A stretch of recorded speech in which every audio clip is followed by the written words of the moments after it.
Hey guys, so it's been about a week since we did all the roundup here on the collars around the green, and so we've got a lot of work today to do to get all that dug out, to get the seed put down here in our seeding window here in September before it gets too cool. So let me take you out here, I'll show you around, show you how the green recovered from the verticut and overseed we did last week, and show you how the roundup did. And so you can see how well the green recovered after that verticut. Look how dark green it is and just real dense turf canopy is. So that's why I went ahead and went for it here in September, because it's just an easy time to do that. The grass recovers really well this time of year. But you can see where we started our roundup back over here, and it knocked out all that Bermuda down the side where this collar is. And so I've got to dig out all this Bermuda here. And I'm hoping that we get some nice bent grass put down in here. We can get that collar to come back in real nice this year. I really don't have a good plan for this. I just know that I don't want any of the dirt on my putting surface, so I've just got to take it easy, make sure the debris lands on this board and get it cleaned out and get it all removed. So we'll see how it goes, because I just don't know. Don't really have a good plan for this one.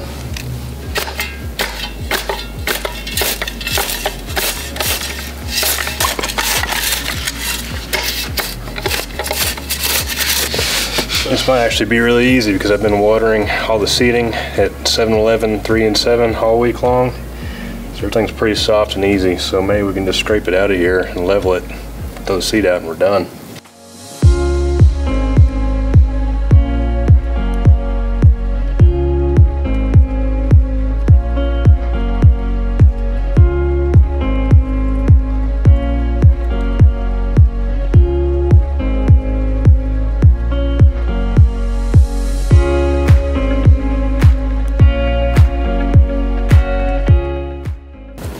So I don't know, this stuff came up fairly easily. I just need to sift through it and try to keep as much of the dirt as I can, because I don't have any more dirt to bring in.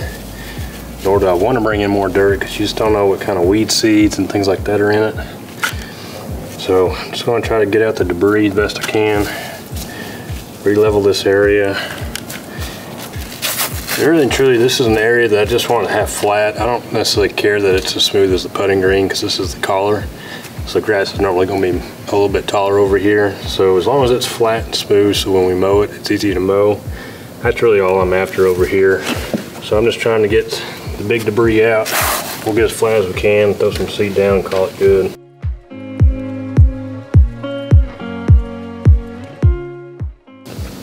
So look at the roots on that Bermuda grass. They go down about 10 inches or so.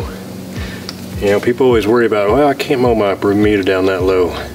The lower you mow it, the longer those roots grow. They go down really deep, and I've showed you guys that before in some other videos. But Bermuda grass is the alpha male of all grass. It will just grow anywhere. If you were to do this on a bigger scale, I wouldn't recommend getting down your hands and knees and combing through all this. What you normally do is you let all this dirt dry out. And so when it gets real dry, all these clumps and stuff just kind of fall apart. And you can go in there with a leaf rake and just comb through and get all your debris raked out. But being in September, everything's a lot cooler. The UV rays aren't as intense. So the soil's a lot more moist than it normally is. And plus we've been watering for this overseeding project we did. So everything's just real damp. So I don't have the luxury right now in this project to let this all dry out, because it would have negative effects on the green. So I've just got to come through here and comb all this out.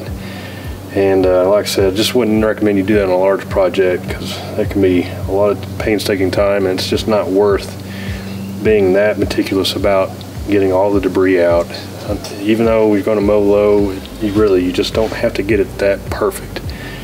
You just need to get as level and clean as possible, but you don't have to get so worked up about every little rock, every little piece of debris, because like I said, it's just not worth it. But I'm going to come through here. I'm doing it on hands and knees because I don't want to get debris and junk on the putting surface, and just trying to get all this cleaned up so we can get the collars to look a little nicer next season.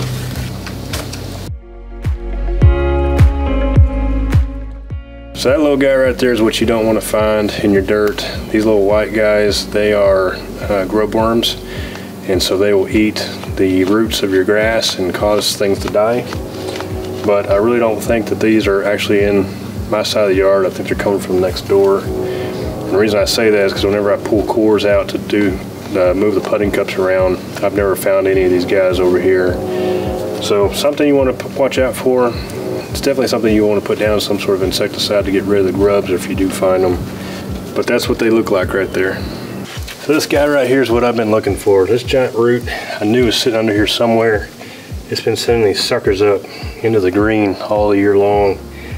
And so I've tried doing Roundup and all the different things, but it's just too big of a root for those little bitty suckers to take enough in to get rid of it. So I'm gonna come in here with Sawzall and cut this thing out. Now, a lot of people probably don't know, but instead of using a Sawzall blade, you can buy these blades. They're actually a pruning blade, and they cut through branches and stuff a whole lot faster than a Sawzall blade does.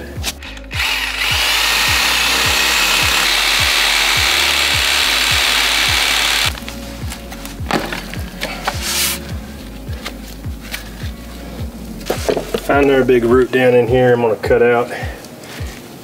And then I found this polyline, scared me to death. I thought I broke something, but I think this is old. So I kind of remember when I tilled all this putting green up years ago, I caught a whole bunch of this stuff, and luckily it was something old and not current lines.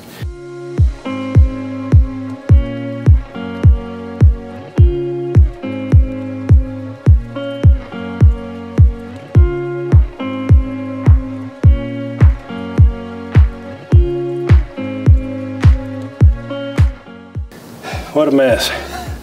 But I'm glad I have those finally out of here, because like I said, they've been sending those suckers up all year long, so I'm glad I found that.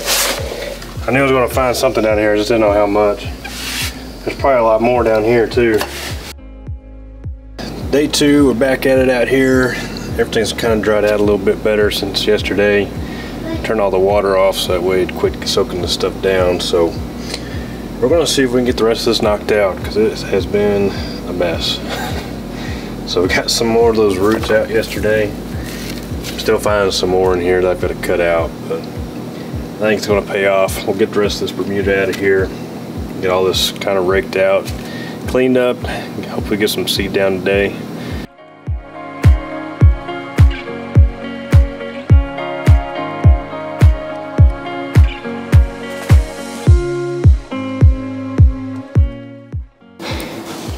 So I showed you guys the other day what a white grubworm looks like. This one right here is an earthworm. These are good for your soil. They make all these pathways and stuff through the root zone, and they allow for water and oxygen and things to get down in your soil. So if you find these, they're good. You don't have to worry about them. The only downside to having these on a putting green is they come up at night and they make these little, looks like little ant hills basically, little bitty things, but they're worm castings. And so they get all over your putting green, and that has over time affected some of the flatness to my green, but it's something we can fix with a little bit of top dressing throughout the season. But those earthworms have helped keep a lot of this, I think, real healthy over here.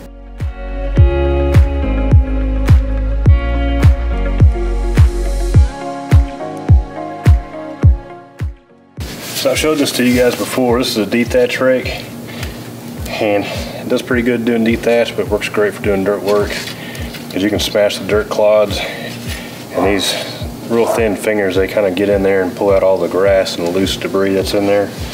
Pulls a lot of the rocks and stuff to the surface. So if you don't have one of these make a world of difference for getting your dirt ready to do some seeding, and it just makes doing that work a lot easier than like a regular, rake that's got the stiff fingers in it. I don't know what it is about those, they just don't work as well. This works so much better. Between this and just a steel leaf rake to kind of groom through the soil surface, it's just so much easier.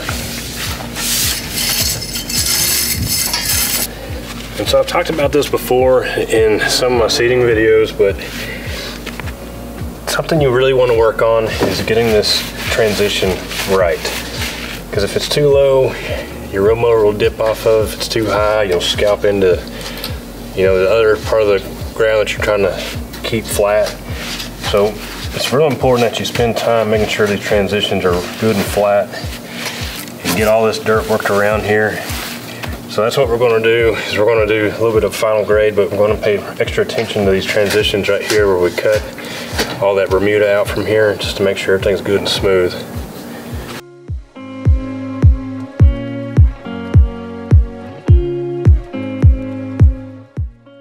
So I don't know if you can tell from this or not, but look how thick that Bermuda grass was starting to get.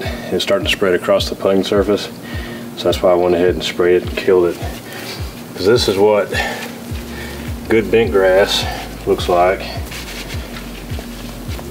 So you can kind of see how tight knit all that stuff is. But it had Bermuda grass. You can see these right here, these runners. It had that Bermuda starting to creep in there. So it's sad when you got to do that, but hopefully this will all pay off, right?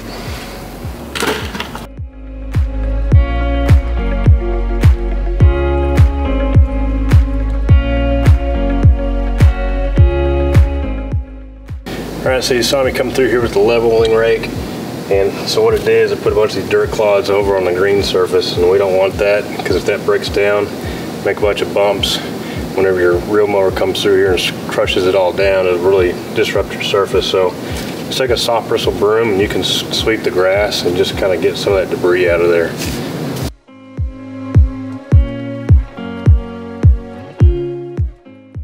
So something I really want to pay attention to is right through here, this is all going to be putting surface hopefully. So definitely don't want any low spots, because that's where water will stand. And even if the grass grows here in the fall, during the summertime next season, if we got a low spot sitting in here, it's just going to create like a little swamp, and it's going to kill out and choke out all that bent grass. So that's why having this leveling rake is so critical, because you can really see where your dips are and your rises and get everything as level and flat as possible, and just kind of create the contours that you want, just to make sure you don't have any low spots in here.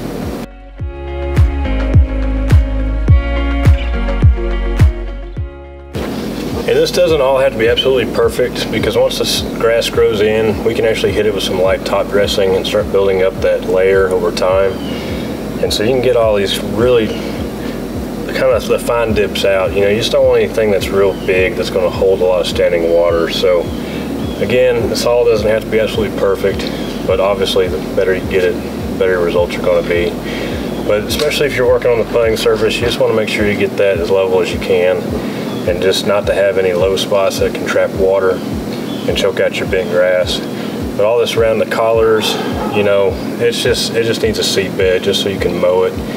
And like if you're planting a backyard or front yard, something like that with bent that you're going to mow, you know, I don't know, quarter to half inch high or whatever, you know, it's fine. It doesn't have to be perfect. But with the putting green, you know, you're going to try to mow that around 156 thousandths of an inch. That needs to be pretty close to perfect, or that bed knife will scalp and cause a lot of problems for you. So that's why I'm trying to really work this area the best I can. This area right here has always grown pretty good for me. This over here has always been kind of the diseased area for whatever reason. I think it just has a lot to do with this fence and the airflow and where the sun, its path takes throughout the day. This area is just not real ideal for growing anything. Because even the Bermuda grass that was here kind of had trouble there, I think, before I started this whole project. But anyway, we're going to get our best shot, get all this flat, and throw some seed out here in a minute. So I've got a couple areas over here that haven't recovered that as well as I'd like them to. It's just because the bed knife and the verticutter kind of got into some of this a little deeper than I anticipated. So I've got a seeding rake here, and it's got a bunch of spikes on it. And so I'm going to run this over it to kind of puncture some holes in the ground to kind of make some places to hold for the seed. This thing works really good for places that you already got turf in place.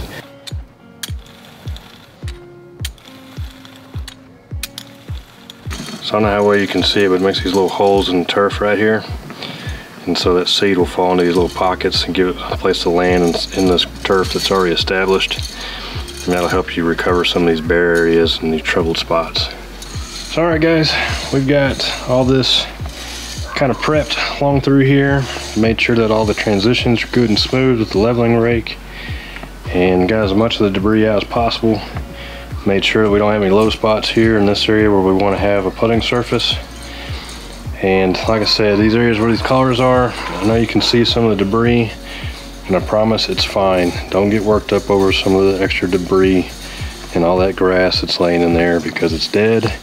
And over time, you're going to mow, and it's all just going to disappear over time. So don't get so worked up over getting every little piece of debris out of there. I promise it's fine. All right, so now we got the ground all prepped. Let's go get the grass seed and throw it out on these collars.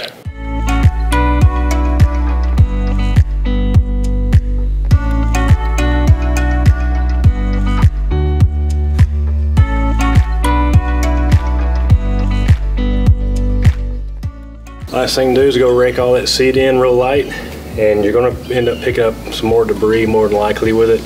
It's okay, just rake it through, get it all worked in, pull the debris out, and call it good.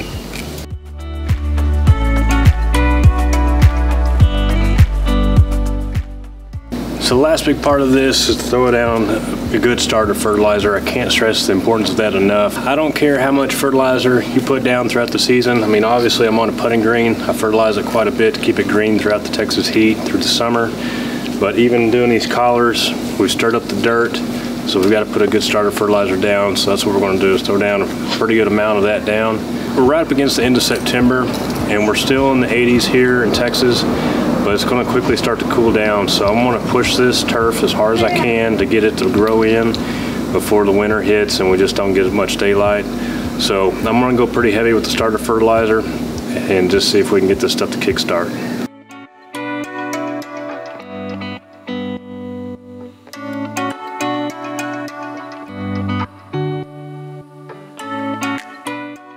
So that's going to do it for this one, guys. The last thing I need to do is I need to go ahead and water everything in really well. I'm going to go around and hit it by hand, just to make sure we get everything watered in real good.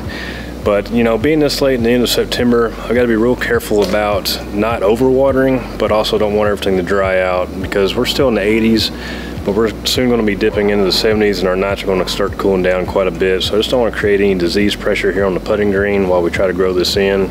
But hopefully by the end of October, everything will grow in for us. And I'm just going to stay on top of it throughout the week. I'm going to stay on top of hitting that spoon feeding with the fertilizer every 3 days, and just pay attention to what's going on. Stay on top of mowing the green, keep everything watered, and this all should grow in for us pretty soon. So stick around, we'll see what happens.